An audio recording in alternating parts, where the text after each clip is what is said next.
The night is dense and green. Above, the ceiba trees lift their tall trunks into the heavy air, their broad roots fanning across the earth like sleeping serpents. The forest breathes with life, crickets pulse with their endless song, and the distant roar of howler monkeys echoes like thunder across the canopy. Beneath this living crown of leaves lie ancient stones, pyramids hidden beneath moss, stairways swallowed by vines, palaces where roots break open doorways. Once, these plazas and temples were alive with the footsteps of thousands. Priests burned incense here, rulers raised banners, farmers brought offerings of maize, beans, and cacao, but now, silence. Only the forest remembers. And through this forest we walk together tonight, not to solve the mystery in haste, but to move gently through time, to linger over the lives of the Maya, their work, their prayers, their triumphs, and the slow shadow that came upon their world. Chapter 1. Dawn in Tikal. Morning comes to the city of Tikal. Mist clings to the tops of the temples, wrapping them in pale silver. The limestone pyramids rise above the canopy, their steep sides glowing faintly as the first rays of sunlight slip through the clouds. The city stirs. From small houses of wattle and daub, smoke rises. Women kneel before grinding stones, pressing kernels of maize into dough with steady, patient rhythm. The smell of corn and wood smoke fills the air, warm and earthy. Children awaken on reed mats, stretching in the dim light. Beyond the houses, a farmer shoulders his wooden digging stick, sharpened with an obsidian blade. His fields, the milpa, lie beyond the city. There, maize, beans, and squash grow together in careful harmony, their roots feeding and protecting one another. In the central plaza, priests prepare their morning rites. A drum beats slowly, echoing across the stone courtyards. Incense of copal resin burns, its smoke curling upward in pale spirals. The fragrance is sweet and resinous, carried by the breeze to the forest edges. The city awakens like this each day, step by step, sound by sound.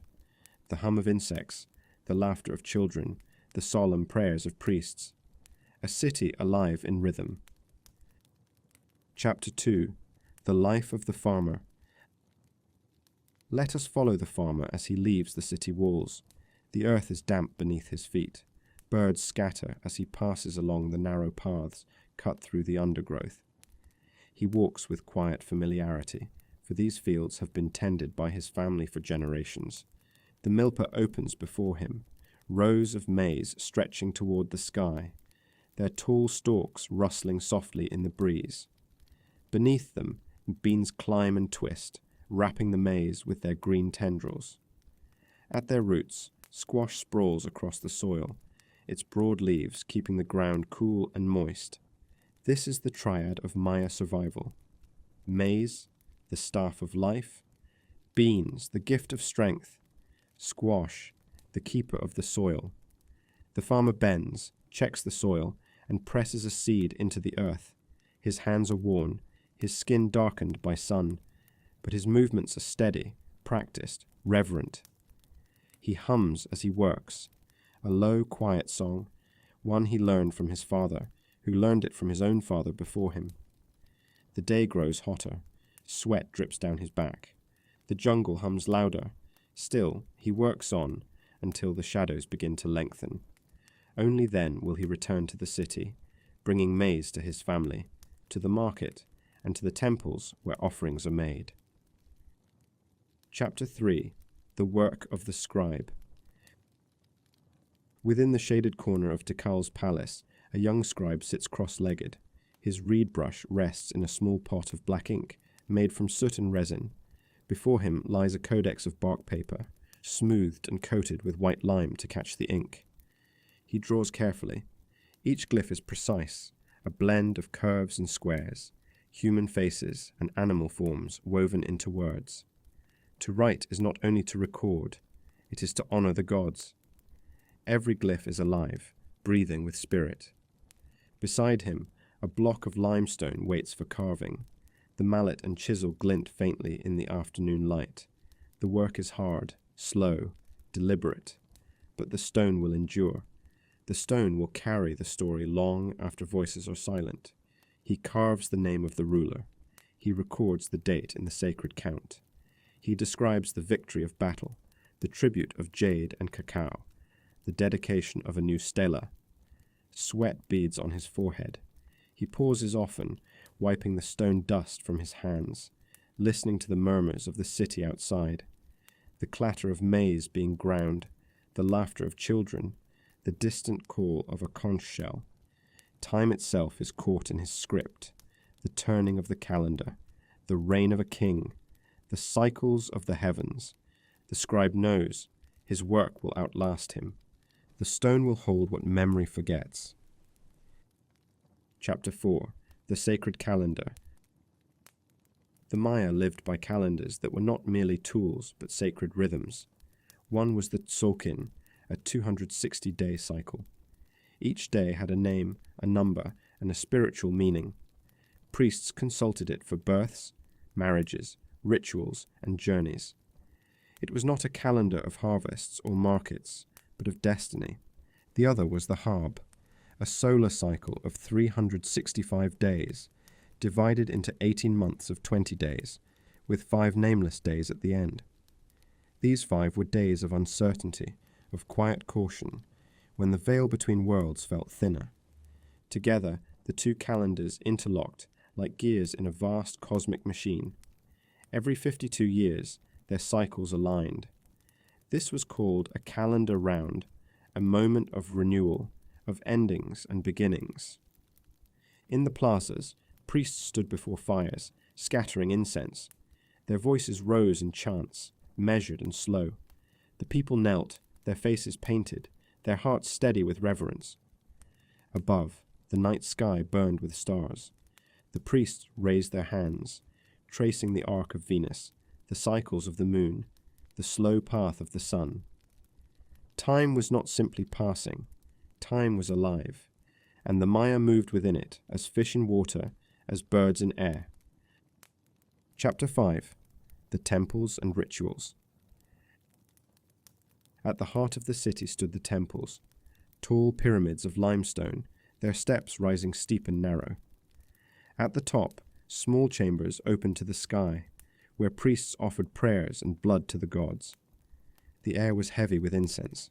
Copal burned, releasing clouds of fragrant smoke that clung to the stone. Drums beat slowly, their sound carrying across the plaza like a second heartbeat. A priest lifted a shell trumpet and blew, the note deep and mournful.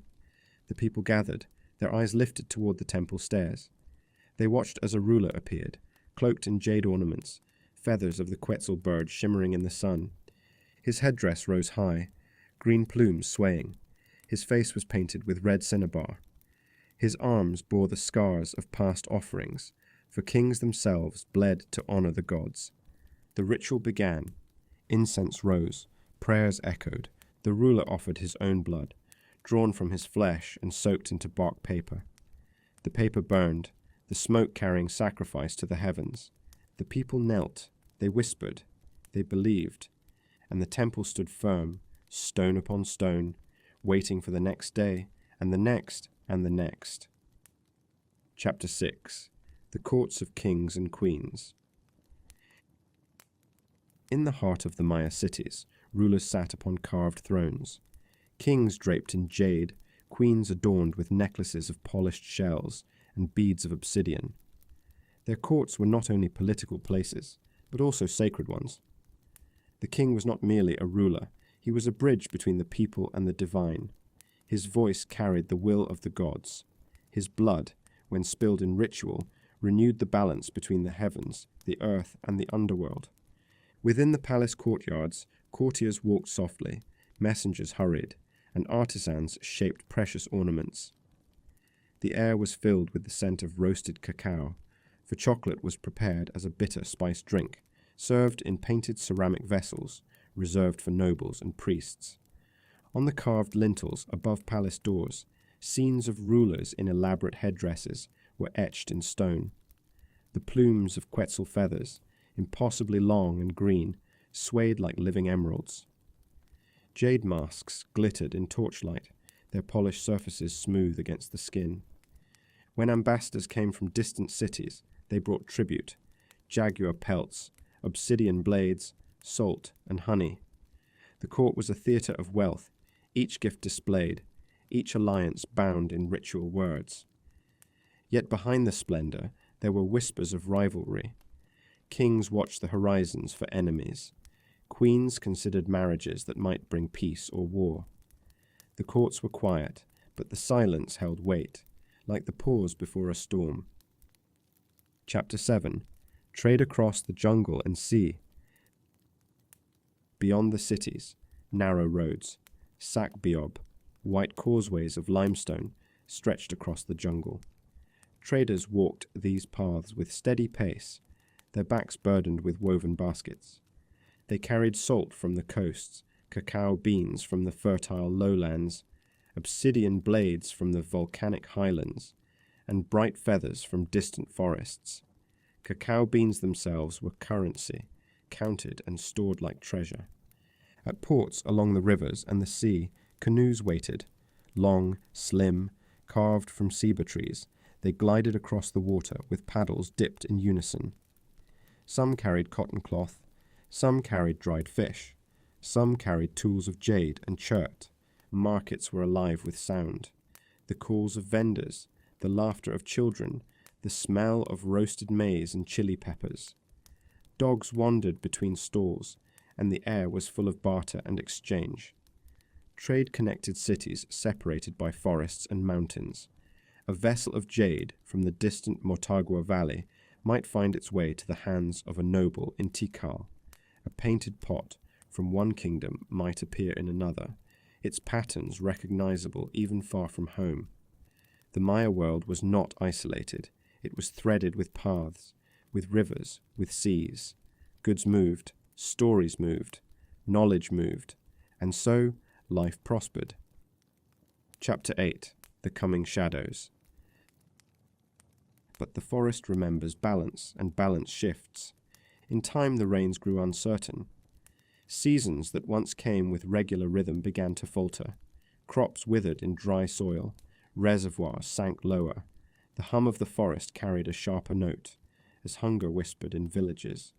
Within the city's walls rose higher. Kings sought to prove their strength, building temples even larger, stelae even taller.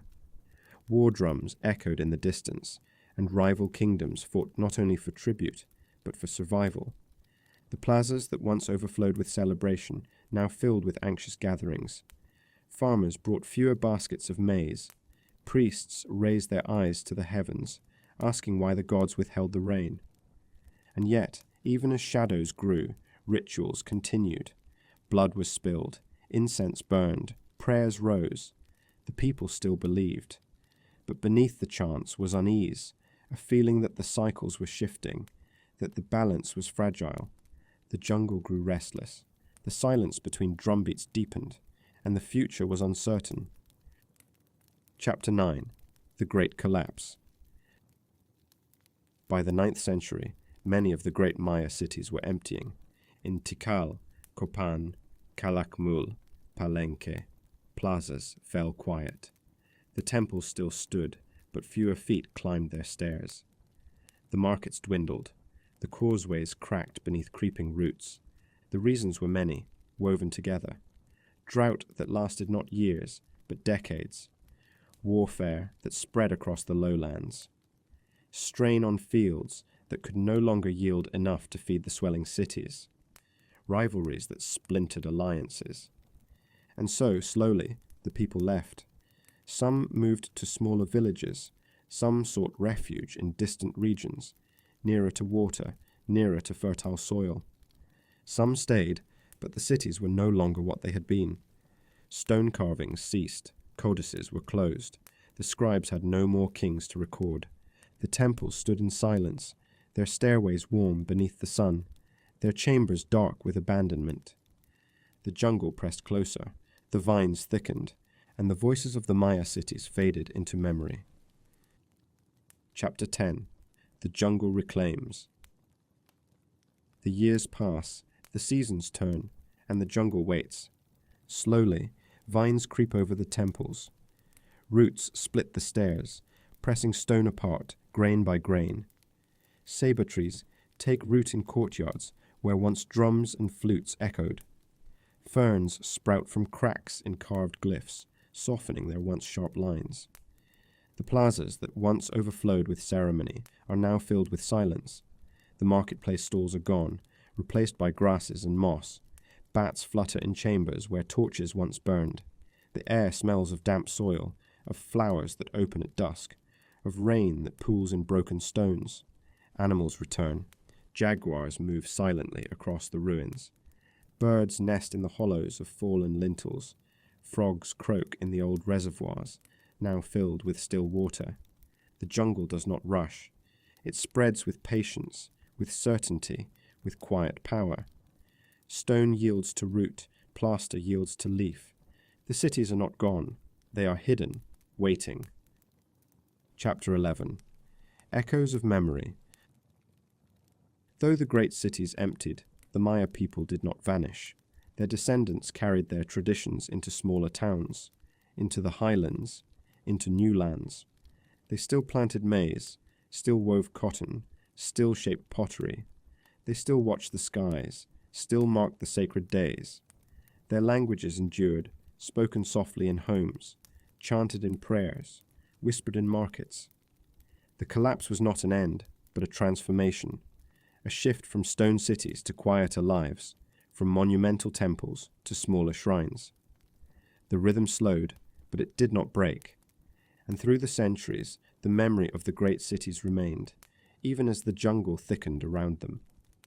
Travelers who stumbled upon the ruins saw vast stairways rising from the earth, plazas swallowed in vines, carvings that spoke in silent glyphs. They felt the weight of something old, something enduring, something that had not been lost, only hidden. Chapter 12. Epilogue. The stars above the ruins.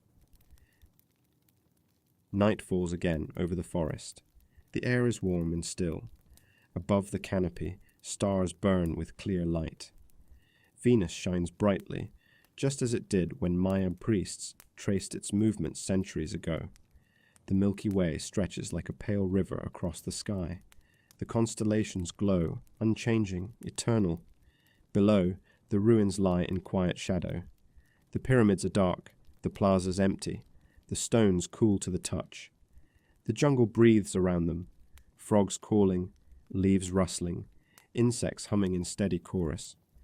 If you stand there long enough, you may hear it, the faint echo of a drum, the whisper of a chant, the rustle of feathers in a headdress long decayed. The past lingers like mist in the air. The Maya cities may have disappeared, but their spirit endures, in stone, in story, in stars. The night deepens, the forest settles, and all is still.